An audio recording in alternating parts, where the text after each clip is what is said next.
Hello computer science में आपका स्वागत। दोस्तों आज के स्टूडियो में देखने वाले जैसे कि किसी ग्राम पंचायत में पंचायत सहायक एक्टिव नहीं है फिर भी वो ई अटेंडेंस के माध्यम से अपनी उपस्थिति दर्ज कर रहा है, तो इस केस में क्या बोला गया है कि अगर वह पंचायत सहायक अपने कार्य का निर्वहन दायित्व का निर्वहन नहीं कर रहा सही रूप से, तो उसकी जो प्रोफाइल है यानी कि जो ई अटेंडेंस की प्रोफाइल है और जो भी उसके ID पासवर्ड पोर्टल पर रजिस्टर्ड है उनको निष्क्रिय करने के यहाँ पे आदेश दिए गए हैं। मैं एक डिस्ट्रिक्ट का भी यहाँ पे दिखा रहा हूँ जिस डिस्ट्रिक्ट में ये बोला गया है, आप यहाँ पे देख पाएंगे। जैसे मैं बता दूँ कि कुछ जगह पंचायत सहायक के पद रिक्त हैं, जैसे कि मान लीजिए अभी उन्होंने रिजाइन दे दिया होगा, तो उनके जो ID पासवर्ड हैं यानी कि जो मतलब उनके ID पोर्टल पे रजिस्टर्ड हैं ई अटेंडेंस पे, वो लोग अगर अपना ID पासवर्ड के थ्रू लॉगिन करके अपना ई अटेंडेंस लगा रहे हैं और फिर मानदेय की डिमांड करते हैं, ऐसे केस उसमें बताया गया है। तो इस केस में उनको मतलब चेक करके यानी वेरीफाई करना है ग्राम पंचायत लेवल पर जो अधिकारी कर्मचारी हैं, फिर उसके बाद जो ब्लॉक लेवल है वो उनको मतलब क्लियर करके यानी कि उनकी जो ID है उसको निष्क्रिय करने के लिए यहाँ पे बोला गया। अगर अपने ग्राम पंचायत में अपने ई अटेंडेंस के माध्यम से अपनी प्रेजेंटी लगाते हैं तो उसके साथ आपको अपने कार्यों का दायित्व को जो है उनको निर्वहन करना होगा,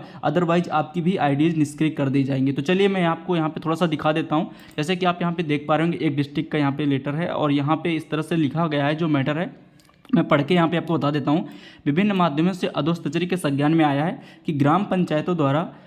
पंचायत सहायक अकाउंटेंट कम डेटा एंट्री ऑपरेटर की नियुक्ति के उपरांत उक्त बिंदु के संबंध में कोई भी कार्रवाई नहीं की जा रही है, जिस कारण कतिपय ग्राम पंचायत में निर्धारित समयोपरांत विवाद की स्थिति उत्पन्न हो जाती है। साथ ही यह भी संज्ञान में आया है कि कतिपय ग्राम पंचायत में पंचायत सहायकों द्वारा अपने पदीय दायित्वों का निर्वहन नहीं किया जा रहा है, परंतु किसी प्रकार ऑनलाइन उपस्थिति लगाई जा रही है जिसके आधार पर उनके द्वारा मानदेय की मांग की जाती है। इस प्रकार कई ग्राम पंचायतों के प्रकरण माननीय उच्च न्यायालय के सक्षम विचाराधीन है। ठीक है, यानी कि वो अपनी अटेंडेंस लगा रहे हैं बट अपने कार्य के दायित्व जो है उनको निर्वहन नहीं कर रहे हैं और फिर भी अटेंडेंस लगा के अपने मानदेय के लिए डिमांड की जाती है। तो यहाँ पे लिखा गया है कि आप उनका मतलब यहाँ पे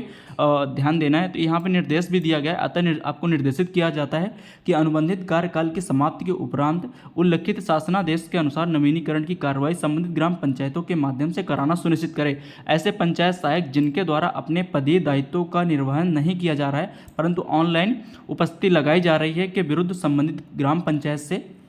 उल्लिखित शासनादेश में विहित प्रावधानों के अनुसार कार्रवाई कराते हुए सूचना अधोस्तरी को उपलब्ध करना सुनिश्चित करें ताकि उनकी जो कि ID है वो निष्क्रिय की जा सके। ठीक है, अगर आप मान लीजिए ई अटेंडेंस के माध्यम से प्रेजेंटी लगाते हैं लेकिन आप कार्य नहीं कर रहे, दायित्व निर्वहन नहीं कर रहे हैं, तो फिर आपको प्रॉब्लम होगी। तो आपको क्या करना है, मतलब अगर आप अटेंडेंस नहीं लग रही, कोई प्रॉब्लम आ रही, तो आपको अपने ब्लॉक में संपर्क करना है और उसको सही करवा के आपको अटेंडेंस भी तो लगाना है लेकिन उसके साथ अपने कार्यों को और दायित्व का निर्वहन करना है, नहीं तो आपकी ID यहाँ पे निष्क्रिय हो जाएगी। और जो लोग रिजाइन दे चुके हैं यानी जॉब पे नहीं है और वो लोग भी अगर ID पासवर्ड से अपना ID लगा मतलब यूज करके ई अटेंडेंस के माध्यम से अगर अभी लगा रहे हैं तो उनको यहाँ पे चिन्हित करके उनकी ID को निश्चित करने के लिए बोला गया। तो इस तरह से यहाँ पे आप देख सकते हैं और यहाँ पे जो मैटर था यानी कि और इसमें नए चयन के बारे में भी जो नवीनीकरण के बारे में बताया गया था, तो इस तरह से आप यहाँ पे देख सकते हैं। तो आई होप आपको यहाँ पर समझ में आ गया हो कि आप अगर ई अटेंडेंस में प्रेजेंटी नहीं लगा रहे हैं तो आपको लगाना है, लेकिन आपके जो कार्य हैं आपको उनको करना है, दायित्वों का निर्वहन करना है, उसके साथ ही आप यहाँ पे